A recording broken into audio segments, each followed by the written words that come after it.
President Trump says the U.S. is nearing a nuclear deal with Iran.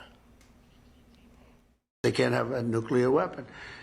And I think we're getting close to maybe doing a deal without having to do this. There's two steps. There's a very, very nice step, and there's a violent step.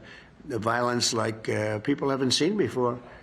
And I hope we're not going to have to do this. So we'll see what happens. But we're in very serious negotiations with Iran for long-term peace.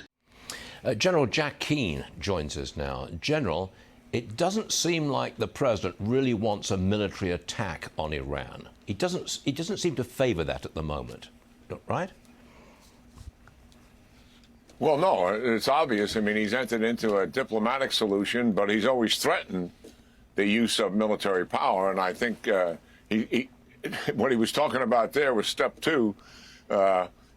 Step one is the diplomatic solution. Step two is the military solution. It's always been in any discussion he's having, about Iran, how I'd rather not do that, and I'd rather them to be a prosperous, healthy country.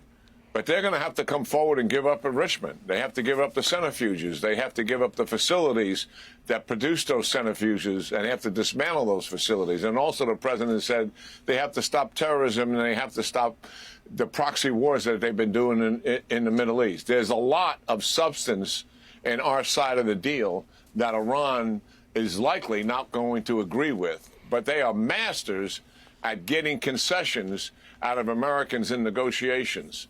And we'll see what happens here.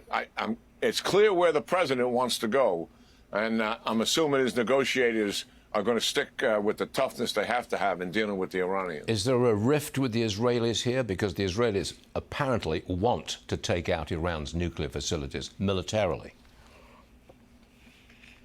Yeah, well, I think the Israeli proposition to do that was before the initiative that took place with the Trump administration.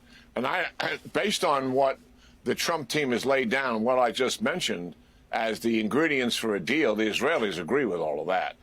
I think the Israelis believe if they can get that, we would be in pretty good shape. But if we leave them with centrifuges and the secret sites and the rest of it, then I think we have a major problem, and the Israelis would likely execute that military strike at some point. Okay.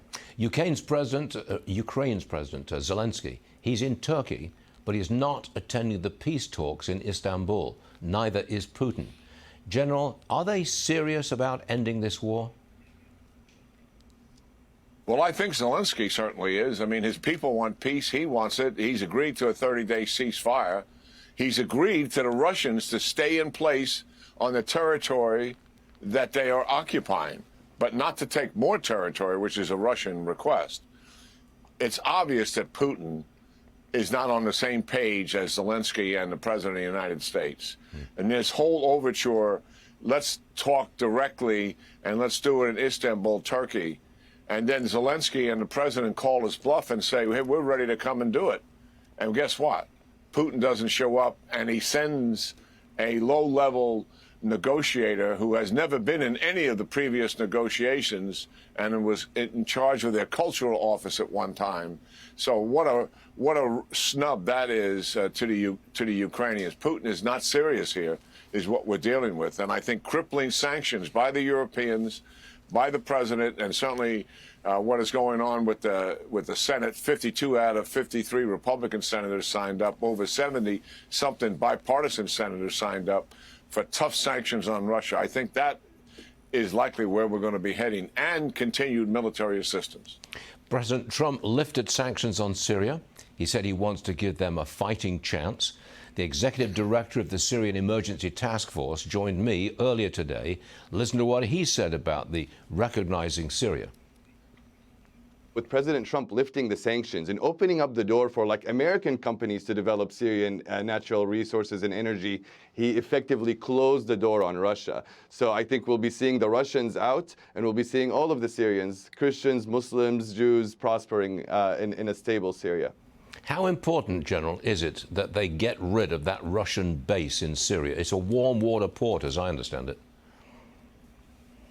Oh, yeah. Well, Russia saw the opportunity there when Qasem Soleimani went to see him twice in 2014 that they needed assistance because the ground force was losing to the opposition forces, and they needed air power due to the incompetence of the Syrian air power.